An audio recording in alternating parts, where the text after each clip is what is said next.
आयातुम बय्यिनात, इसके अंदर मेरी बड़ी बड़ी निशानियां मौजूद हैं। सबसे बड़ी निशानी जो इस घर के अंदर खालिक कायनात की मौजूद है वो हजर अस्वद है।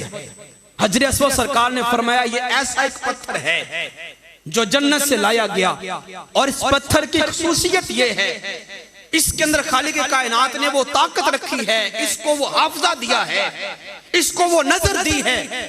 कोई भी ईमान वाला बंदा इसके सामने से गुजर जाए या इसकी तरफ हाथ हिला के इशारा कर दे या इसको आगे बढ़ के चूम ले, फरमाया जो बंदा इसके सामने से गुजर जाएगा ये अपने हाफजे के अंदर उस बंदे का नाम, उसकी शक्ल और उसके बाप का नाम अपने दिल में, अपने हाफजे में महफूज करके रख लेगा। जो बंदा इसकी तरफ इशारा करेगा ये पत्थर उसके इशारे को अपने अंदर महफूज करके रख लेगा। जो बंदा इसको जाके चूम लेगा, सरकार ने फरमाया उसके गुनाहों को ऐसे चूस कर ऐसे कर देगा जैसे अभी ही मां के पेट से पैदा हुआ है। ये पत्थर जन्नत से लाया गया। इस पत्थर को ये मकाम कैसे मिला? ये अज़लों से हरमे काबा के अंदर पड़ा हुआ है। सरकार के दौर से कई साल पहले से ये पत्थर यहाँ पे मौजूद है, लेकिन पहले इस पत्थर को ना तो कोई प्रोटोकॉल देता था, ना इसकी कोई इज्जत थी, ना इसकी कोई वालियत थी। जब तामीरात का काम होता इस पत्थर को उठा के कभी किसी कोने में रख दिया जाता, कभी किसी कोने में रख दिया जाता।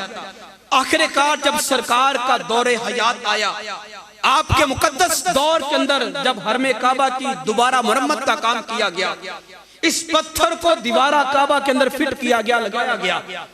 जब इस पत्थर को सरकार ने अपने हाथों से दीवारे काबा के अंदर लगा दिया, सरकार जब इबादत कर लेने के बाद अपने घर की तरफ लौटने लगे। 35 साल सरकार की उम्र हयात है, अभी ऐलान नबूवत भी सरकार ने नहीं फरमाया। जब लौटने लगे, मस्जिद हराम का सहन और माहौल है। सरकार ने जब पीछे आवाज को सुना, कोई कहने वाला कह रहा था अस्सलातु वस्सलामु अलैका या रसूल अल्लाह। सरकार ने पलट के देखा, मस्जिद हराम के सहन के अंदर ना कोई इंसान है, ना कोई फरिश्ता है, ना कोई तीसरी मखलूक है। ये कौन शख्स है, ये कौन जात है जो मुझे ये भी पहचानती है कि मैं अल्लाह का रसूल हूँ और साथ मेरे ऊपर सलातो सलाम भी पेश कर रहा है। पलट के देखा, फिर आवाज आई अस्सलातु वस्सलामु अलैका या रसूल अल्लाह। जब गौर करके सरकार ने देखा तो यही हजर अस्वद सरकार को सलाम पेश कर रहा था। पत्थर सरकार को सलाम पेश कर रहा है। सरकार की 35 साल की हयात मुबारक, सरकार उस पत्थर के पास आए और पता नहीं कितना प्यार आया होगा सरकार को इस पत्थर के ऊपर कि जिसने सरकार के ऊपर सलाम पेश किया। बड़े इत्मीनान के साथ दीवारे काबा के ऊपर हाथ रखे और सरकार ने पत्थर को चूमना शुरू कर दिया। ये काला पत्थर, ये हजर अस्वद, इसने जब सरकार को सलाम पढ़ा तो सरकार ने इस पत्थर को चूमना शुरू कर दिया। मुर्रखीन ने लिखा कि इस पत्थर ने जिंदगी के अंदर हजारों साल की इसकी जिंदगी है, दुनिया में आए हुए जन्नती पत्थर है। हजारों साल के अरसा के अंदर इसने सिर्फ उसी लम्हे सरकार की जात पे 18 दफा दुरूद सलाम पढ़ा था। ना उससे पहले कभी पढ़ा, ना उसके बाद कभी पढ़ा। 18 दफा इस पत्थर ने सरकार के ऊपर सलाम पेश किया। सरकार को इसके ऊपर इतना प्यार आया, इतना प्यार आया, इतना प्यार आया कि आगे बढ़ के इस पत्थर का बोसा ले लिया, इसको चूम लिया। मुर्रखीन और आरिफीन लिखते हैं कि जिस पत्थर ने 18 दफा सरकार को सलाम पढ़ा तो सरकार उसको आगे बढ़ के चूम ले। जिस उम्मती ने सुबह शाम सरकार के ऊपर 100 दफा दुरूद पढ़ा होगा, सरकार को उस उम्मती के ऊपर कितना प्यार आएगा। तो चूंकि ये पत्थर हरमे काबा के अंदर मौजूद है, इस पत्थर की निस्बत सरकार के लबों के साथ है। आओ मैं तुम्हें उमर फारूक रज़ियल्लाहु ताला अन्हु का कौल और आपको जुमला भी सुनाते चला जाऊं। उमर फारूक रज़ियल्लाहु ताला अन्हु ईमान लाने के बाद हरमे काबा में गए, देखा था ना सरकार ने पत्थर को चूमा है।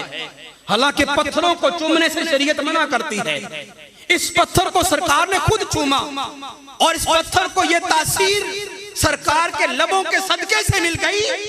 इसके साथ जिस इंसान के लब लग जाए सरकार के लबों का सदका, ये पत्थर उस बंदे के गुनाहों को चूस लेता है।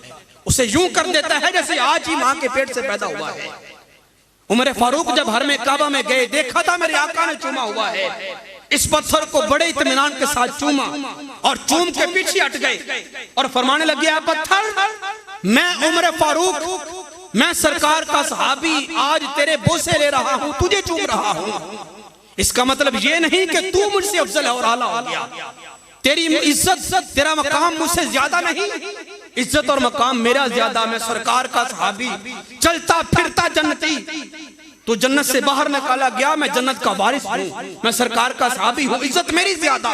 इसके बावजूद मैं तुझे चूम रहा हूं। क्यों चूम रहा हूं? वजह यह है कि तुझे सिर्फ मेरे मुस्तफा ने चूमा है। अगर उन्होंने तेरे बोसे ना लिए होते तो मेरे फारूक तुझे चूमना तो क्या, तेरी तरफ कभी नजर भी ना करता। तो इस पत्थर की निस्बत चूंकि सरकार के साथ है, सरकार के लबों के साथ है, और ये पत्थर हरमे काबा के अंदर मौजूद है, इस पत्थर की वजह से खालिक कायनात ने मस्जिद हराम को ये मकाम दे दिया कि एक नमाज पढ़ो, खालिक तुम्हें 1 लाख के बराबर सवाब अता फरमाते। फीही आयातुम बय्यिनात,